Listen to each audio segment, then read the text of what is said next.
Greetings, this is Craig Bailey with a bonus biblical perspective for the middle of the week. Have you noticed that the press, the legacy media at least, has gone completely crazy since last Friday's ruling that abortion is something that needs to be decided in states, that the law needs to be legislated by legislatures, not the court of the land?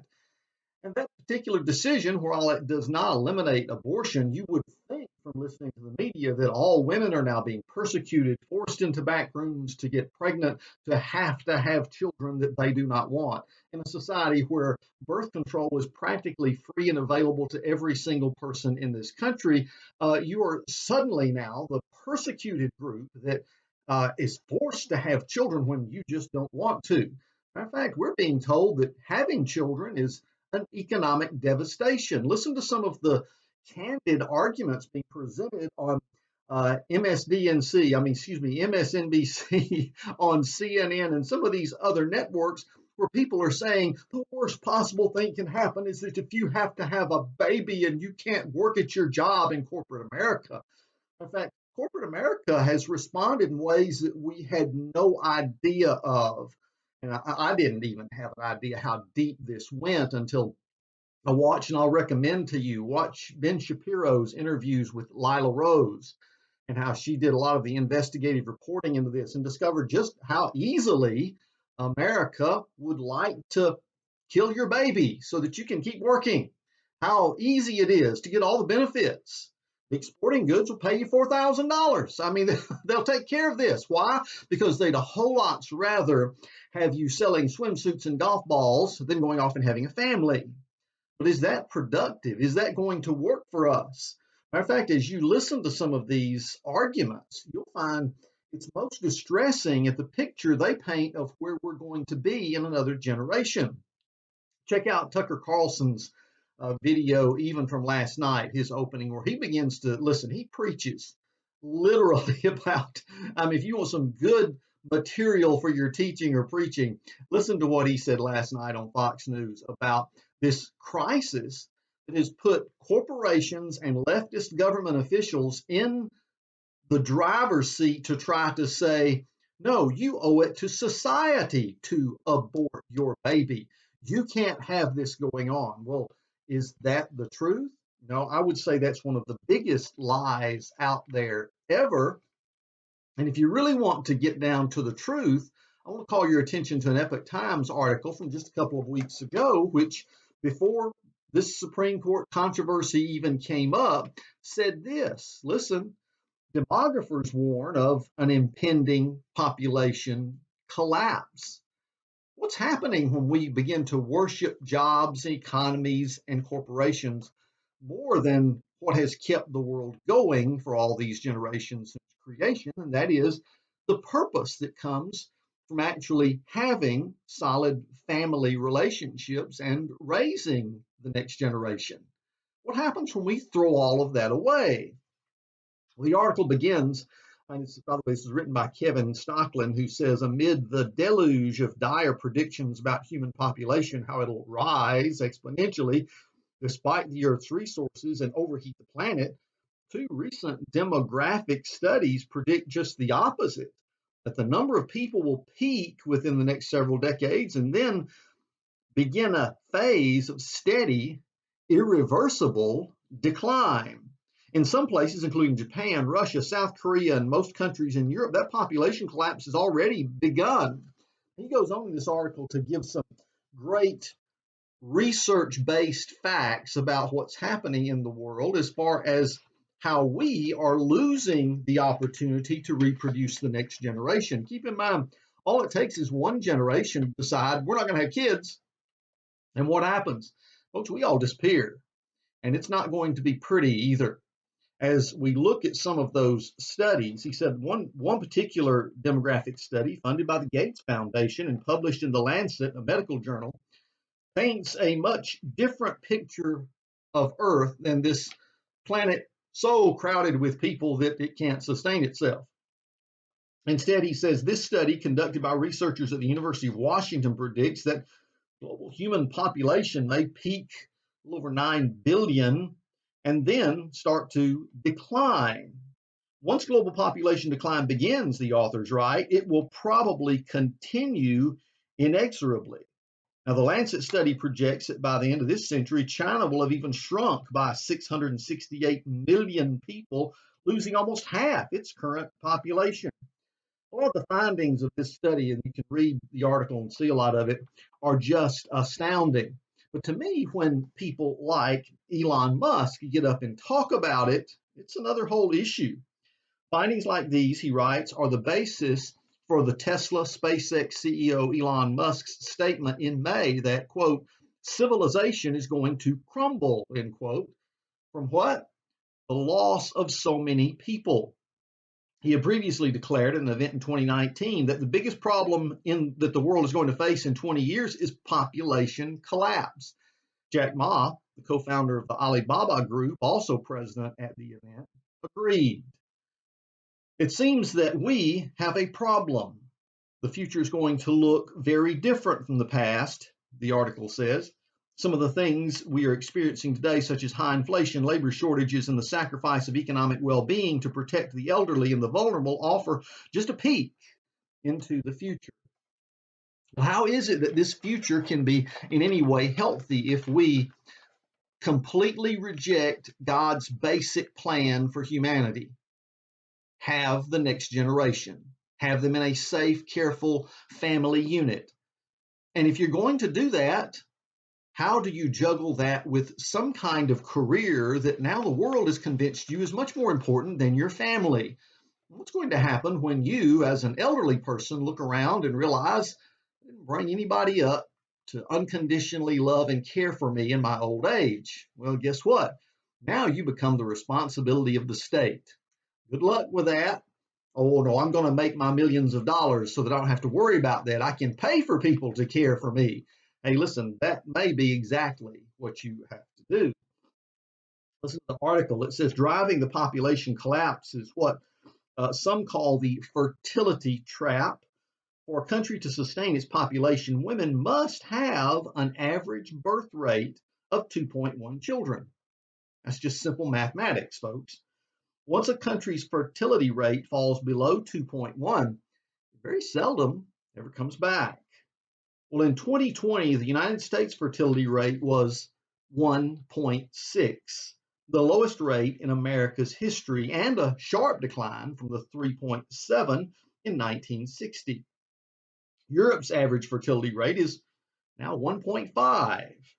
Among other top 10 countries, the Lancet study reports that Japan's fertility rate is currently 1.3. Wow, what happens when it gets that low? Now, again, it's simple math. Take a father and a mother, two people, for them to sustain the population, not multiply it, not grow it. There have to be two more people produced from that relationship. But what happens when your society is now saying, oh, we not only don't want you to reproduce, if you happen to get pregnant, we want you to kill that child so you can stay in whatever drone job we put you in. You've got to stay in the workforce because the workforce is shrinking. And oh, by the way, let's train up our children and make them so confused about their sexuality, about gender, and all these other things that we'll have to give them literally drugs to castrate them and make them infertile so they can't have children. Listen, this is literally what's going on all around us. I do not exaggerate. And we're being told this is good for the world and good for society. Yes, those in the green new kingdom today are saying we've got to do this. We've got to shrink humanity because of Mother Earth. Mother Earth can't sustain us. We've got to get our carbon footprint down if we want this planet to survive. That's literally the new religion that you're facing all over the world. What's your country going to look like in that case? For example, in Russia, their fertility rate is 1.6. Deaths substantially outnumber births in Russia today, and it's projected that they will lose up to 1/3 of their population by 2050. A January foreign policy report stated that Russia's loss of population means that it will soon struggle to field enough soldiers for a major military conflict, likely a factor behind its recent threats to use nuclear weapons. Wow, did you ever think this population crisis would have something to do with whether or not people want to push the little red nuclear buttons? Oh my goodness. Well, what about Japan? What's it like in Japan today? Part of the article has a section entitled, Is Japan Our Future? Well, some say if you want to see your future, look at Japan today. They are 92% urbanized, and when folks become more urbanized, they intentionally produce less children. The pundits all this week are talking about how expensive it is to raise a child, over $250,000 per child in the United States if you want to raise one. And that's just for the essentials. And so they're almost telling you, you can't afford this. You can't afford to raise these children, so don't have them. And if you make some kind of mistake and get pregnant, you got to get rid of it as fast as possible. And we'll even help you with that because that's genuine health care in our society. But you do not want to have these children. They're far too expensive for you. You can't afford it. Well, what's happening in the places where they bought into that lie? It says that their population is shrinking by about 500,000 people every year. And it's a fairly homogeneous society with little immigration. And its marriage and birth rates have declined steadily, leaving it a super aged nation with 20% of its population now older than 65. Now, as Japan ages and empties, its economy has stalled and asset values have fallen. In the 90s, they had a collapse of the Nikkei stock index, which has never recovered. It can't because the economic engine is no longer there. Japan's per capita GDP flatlined, it says, in 1995, hasn't grown significantly since. With an aging and declining population, the sales of adult diapers in Japan now exceeds that of infant diapers. I want you to think about that for just a minute. What does it tell you when there are more adult diapers being sold than infant diapers? It tells me that there aren't enough babies being raised to support taking care of all these old folks in the nursing homes. Now, hang on. It says that some of the emptier places in Japan, because they've got places that are just disappearing, some of the emptier places have even taken to posing life-size dolls in public places to make these locations feel less deserted. Are you serious? Did you even know this was going on? Of course not, because the legacy media isn't going to tell you about it. They're going to tell you the implications of this lifestyle they want you to adopt 20 years down the road. Does this sound like the end times to you? When Paul said they would even forbid marriage? You see, it's all about running the machine and worshiping Mother Earth now. And if you can't put yourself wholly in the driver's seat of doing those two things, forget about reproducing yourself. We don't need more of you. Instead, get on board here. Line up with the cause. If you don't, our entire planet will be devastated. Life will end on this earth. All democracy, all of everything's going to disappear if you don't get in line with our philosophy. They're trying to drive this down your throat at an early age, trying to say we should be teaching this to the kids in school as early as possible, putting this burden of societal collapse on them and saying you must get on board with this agenda or else there will be no earth for you to grow up in. Listen to what else is happening over there. Japanese companies were actually able to prosper through the decline by shifting labor to places with abundant populations.